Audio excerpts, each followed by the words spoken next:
Bismillahirrahmanirrahim. Assalamualaikum warahmatullahi wabarakatuh.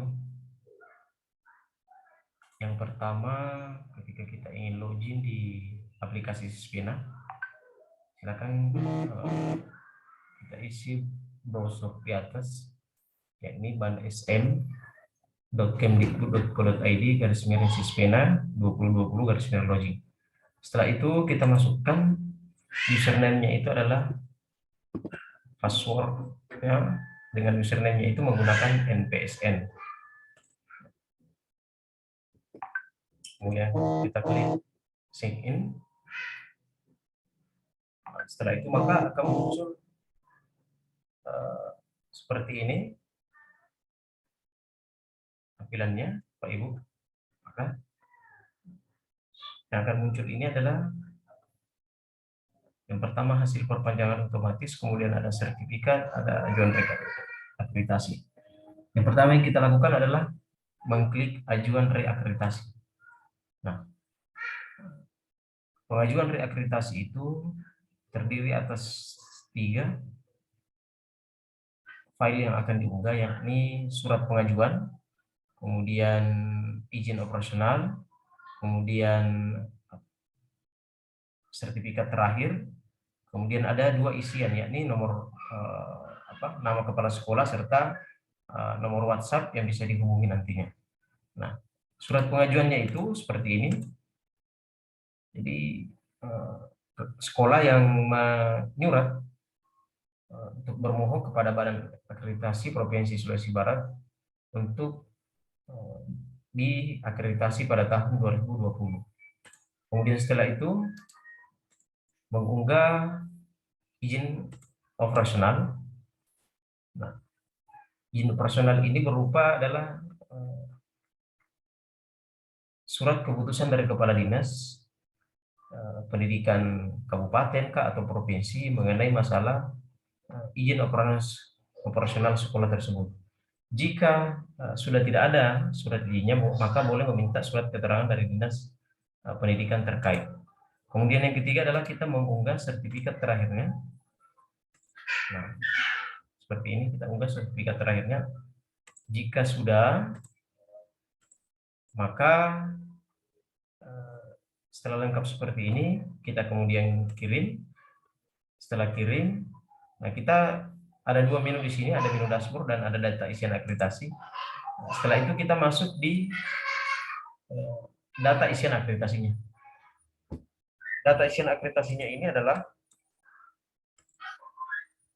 yang pertama yang Bapak Ibu lakukan dulu adalah bagaimana mengklik atau menyelesaikan indikator penilaian mutlaknya dulu. Ini dulu yang pertama kita lakukan, IPM-nya. Nah, IPM-nya ini terdiri atas izin operasional, kemudian ada sudah pernah meluluskan, kemudian alokasi waktunya, kemudian mata pelajaran yang diberlakukan, kemudian kita tarik datanya. Setelah kita tarik datanya, maka akan muncul seperti ini. Ini sudah lengkap ya, data siswa juga sudah lengkap. Nah, ketika IPM-nya sudah lengkap seperti ini, kita close, tutup. Kemudian setelah itu kita masuk di IPR-nya. Kita periksa IPR-nya. Nah, IPR ini, indikator penilaian relatif, Bapak Ibu harus isi. Nah, yang pertama ditanyakan itu adalah berapa jumlah guru yang kualifikasinya sarjana S1 atau diploma 4. Bapak Ibu silakan mengisi. Ketika Bapak Ibu mengklik menghitung IPR-nya, ketika ada ketidaksesuaian data dengan di data IPR ini, maka Bapak Ibu boleh memperbaikinya secara manual di samping ini dengan cara mengklik perbaikan IPR di bawah. Nah, contohnya seperti ini. Kita klik misalnya jumlah guru di sekolah Bapak itu adalah kalau di data Dapodik 37. Nah, sedangkan sesungguhnya adalah ada 42 guru, kemudian 42 guru juga yang S1. Maka ini kita bisa lakukan perbaikan di sini. Begitu juga berapa yang tersertifikasi, ada 14, ada 30, ada 42 guru. 14 yang tersertifikasi, kita perbaiki di sini. Ini kan kalau di data awal ini kan 37. Nah, Kemudian ada 14 di sini yang 3 tersertifikasi. Tapi sesungguhnya di sekolah itu adalah ada 42 guru dan sudah tersertifikasi itu 14. Seperti itu ya Bapak Ibu. Kemudian yang mengajar sesuai dengan latar belakangnya itu ada 4. Kalau di Dapodik ini, di data sebelumnya ada 37, kemudian 14. Nah, ini sebenarnya ternyata keliru. Yang benarnya adalah 42 guru dan 42 juga guru yang mengajar sesuai dengan latar belakangnya. Begitu seterusnya kita isi. Kemudian setelah itu kita hitung perbaikan IPR, maka muncul nilai di samping 72 misalnya. Maka seperti itu tata cara pengisian untuk IPR-nya. Setelah itu kita masuk di data isian akreditasi. Nah, data isian akreditasi ini Bapak Ibu kita unggahnya di sini. Kita mengisi kemudian mengunggah dokumen itu ada di menu ini. Contohnya misalnya ini, siswa menunjukkan perilaku disiplin dalam berbagai situasi. Pernyataan dari butir ini mengenai masalah komponen mutu lulusan bahwa bagaimana siswa dalam kehidupan di sekolah itu mematuhi taat dan patuh terhadap tertib yang berlaku. Nah, kemudian membudaya di sini kata kuncinya misalnya adalah bahwa terwujudnya kegiatan yang seperti tadi tata tertib itu menjadi kebiasaan sehari-hari siswa di sekolah walaupun tanpa misalnya disuruh atau diperintahkan oleh guru di sekolah. Nah, Bapak Ibu, ada 4 level di sini yang Bapak Ibu silahkan memilihnya. Mulai dari level 1, level 2, level 3 sampai level 4 sesuai dengan kondisi yang ada di sekolah Bapak Ibu. Contoh misalnya, di level pertama ini siswa menunjukkan perilaku disiplin berdasarkan tata tertib sekolah namun terbatas di kelas. Nah, kalau Bapak Ibu menganggap bahwa keadaan di sekolah Bapak Ibu menunjukkan hanya perilaku disiplin, hanya terbatas di kelas, berarti silakan Bapak Ibu mengklik level 1. Kemudian jika dia berada di level 2, berarti siswa harus menunjukkan perilaku disiplin berdasarkan tata tertib sekolah madrasah.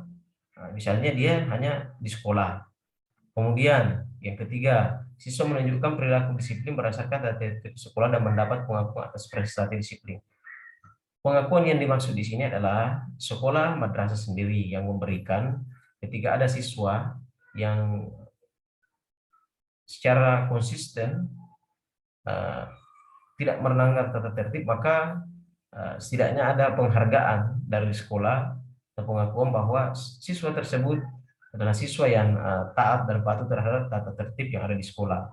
Kemudian ada level tertinggi di level 4 bahwa siswa menunjukkan perilaku disiplin dan membudaya berdasarkan tata tertib di sekolah dan mendapat pengakuan atas prestasi kedisiplinan. Jadi selain mendapatkan prestasinya, Bapak Ibu di sekolah tersebut siswanya itu sudah disiplin itu bukan cuma menjadi nanti diperintah oleh gurunya misalnya mereka taat terhadap tertib, tapi sudah menjadi kebiasaan dan membudaya pada siswa-siswi di sekolah tersebut. Nah, untuk dokumen apa yang dibutuhkan, nanti Bapak Ibu mengunggah adalah silakan Bapak Ibu mengunggah dokumennya, yakni tata tertib dan penegakan hukumnya yang mencakup tentang kewajiban, penghargaan, dan sanksi. Nah, ini kita unggah Bapak Ibu ya, kita unggah ini. Nah, saya kira pasti Bapak Ibu semua memiliki tata tertib, kemudian penegakannya yang mencakup hak dan kewajiban di sekolah Bapak Ibu masing-masing. Kemudian ada juga buku piket yang berisi keterlambatan. Ini tidak tidak diunggah, nanti disiapkan saja ketika asesor pada saat turun visitasi di lapangan. Ada juga catatan guru, ada juga jurnal yang mencantumkan ketidakhadiran siswa. Saya kira itu penjelasan singkat dulu sampai di sini untuk penjelasannya. Dari butir 1 sampai 35 itu sama, Bapak Ibu, ini hanya penjelasan di awal saja. Baik, terima kasih. Assalamualaikum warahmatullahi wabarakatuh.